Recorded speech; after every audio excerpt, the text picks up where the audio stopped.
আসসালামু আলাইকুম সবাইকে। Welcome to any times school and college. কেমন আছো তোমরা সবাই? সবাইকে রমাদান মুবারক। তো রোজা যেহেতু শুরু হয়ে গিয়েছে, তোমাদের জন্য একটা ভিডিও নিয়ে এসেছি। সেটা হচ্ছে রোজার সময় আসলে কিভাবে পড়া উচিত, কিভাবে এফেক্টিভলি পড়লে পড়াটা এফেক্টিভ হবে। ঠিক আছে, তাহলে তোমাদের অনেকেরই কোয়েশ্চেন থাকে রোজা যখন আসে রোজার সময় কিভাবে পড়বো। তো আজকে এই টপিকটা নিয়ে আমি ভিডিওটা করছি। এবং অনেকে আমরা মনে করি রোজার টাইমটাতে আমরা উইক হয়ে পড়ি, বাট না, রোজার টাইমটাতে আসলে আমাদের একটা ব্যালেন্সিং এর টাইম। ওই টাইমে দেখবা পড়ার লেভেল আরো বেড়ে যাচ্ছে এবং তোমার মাথায় যাতে এটা না আসে যে তুমি আরো দুর্বল হয়ে যাচ্ছ। না, রোজা কখনো দুর্বলতার বিষয় না। রোজার কারণে আমাদের কিন্তু শরীরের ব্যালেন্স ঠিক থাকে এবং আমাদের ব্রেন শার্প হতে থাকে এবং একটা ডায়েট ঠিক হয়ে যায় আমাদের। তাহলে দেখো, আমি একটা রুটিন বানিয়েছি তোমাদের জন্য। আমি এখানে দুইটা রুটিন দিয়েছি। একটা হচ্ছে নর্মাল রুটিন, যেটা তোমরা ফলো করবে, এবং যারা একটু বেশি পরিশ্রমী রুটিন চাচ্ছ তাদের জন্য পরিশ্রমী রুটিনটা। তো ফার্স্টে দেখো, নর্মাল যারা 8-9 ঘন্টা পড়লেই এনাফ, তাদের জন্য একটা রুটিন যেটা বানিয়েছি। তার আগে আমরা একটু ঘুমের ব্যাপারটা দেখি। তুমি চাইলে ঘুমটা সেহেরির আগে 3 ঘন্টা ঘুমাতে পারো এবং সেহেরির পরে 3 ঘন্টা ঘুমাতে পারো। 6 আওয়ার্স তোমার ঘুমটা কভার হয়ে যাচ্ছে। এরপর দেখো, সেহেরি থেকে উঠার পর মানে 10টা থেকে, সকাল 10টা থেকে তোমরা চেষ্টা করবে সকালটা একটু দ্রুত শুরু করার, মানে 9টা, 8টা, 9টা, 10টা এরকম করে। তাহলে দেখবে তুমি 3টা 4টা পর্যন্ত একটা পড়ার কি পাচ্ছ, পাওয়ার পাচ্ছ, একটা এনার্জি পাচ্ছ। তো এখানে তোমার 5-6 ঘন্টা কি হয়ে যাচ্ছে, কভার হয়ে যাচ্ছে। ঠিক আছে, তারপর দেখো ইফতারের টাইমটা হচ্ছে আমাদের লো এনার্জি স্টেট। বেশিরভাগই কি হয়, আমাদের লো এনার্জি ফিল হয়। তাহলে সেই টাইমটা আমি একটু বাদ দিচ্ছি। সে টাইমে আমরা 1-2 ঘন্টা রেস্ট করবো। এরপর আমরা তারাবি পড়বো। তারাবি তারাবির টাইম আমরা 10:30 থেকে 11টা পর্যন্ত আই থিঙ্ক শেষ হয়ে যায়। 10টার মধ্যে শেষ হয়ে যাওয়ার কথা, বাট আমি এখানে 10:30 পর্যন্ত বা 11টা পর্যন্ত দিয়েছি। ওই ওই টাইম থেকে 1টা পর্যন্ত তোমরা কি করতে পারো, একটা পড়ালেখার সেশন করতে পারো, যেটা হবে অনলি ফর 2 আওয়ার।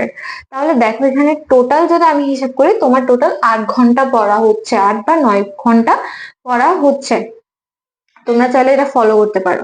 এবার আসো, যারা একটু উন্নত থেকে আলাদা করতে চাও, অর্থাৎ তোমার রেজাল্ট ভালো করতে চাও এবং তোমাদের যেহেতু সামনে এক্সাম, এসএসসিও রোজার পর, এইচএসসিও রোজার পর, তো তোমরা যারা পরিশ্রমী রুটিন চাচ্ছ যে না আমাদের 8-9 ঘন্টা পড়লে হবে না, আমরা আরেকটু বাড়িয়ে পড়তে চাই, তাহলে এই যে রুটিন তাদের জন্য। ফার্স্টে দেখো, সেহেরি খাওয়ার পর ঘুম আসে না। আমরা অনেকে এই জিনিসটাতে ভুগি, দেখবা সেহেরিতে উঠতে অনেক কষ্ট হয়ে যায়, তখন আসলে ঘুম আসে। কিন্তু সেহেরি খাওয়ার পর আমাদের ঘুম আসে না। তাহলে এই জিনিসটাকে আমাদের কাজে লাগাতে হবে। তাহলে আমরা একটা কাজ করতে পারি, আমরা 7টা পর্যন্ত পড়তে পারি, তারপর তুমি ঘুম যাও 3 ঘন্টার জন্য। ঠিক আছে, তাহলে দেখবে এরপরে উঠে আবার পড়তে পারো।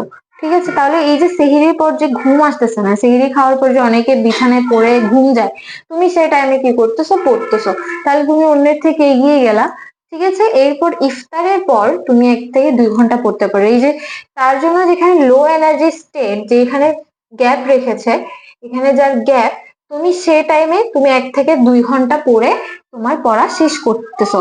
ঠিক আছে, তাহলে দেখো জিনিসটা, এই রুটিন আর এই রুটিনের মধ্যে পার্থক্য হচ্ছে টাইমিং এর। এখানে 8 ঘন্টা পড়া হচ্ছে, এখানে হয়তো 8 ঘন্টা মিলে আরো 10-12 ঘন্টা পড়া হচ্ছে।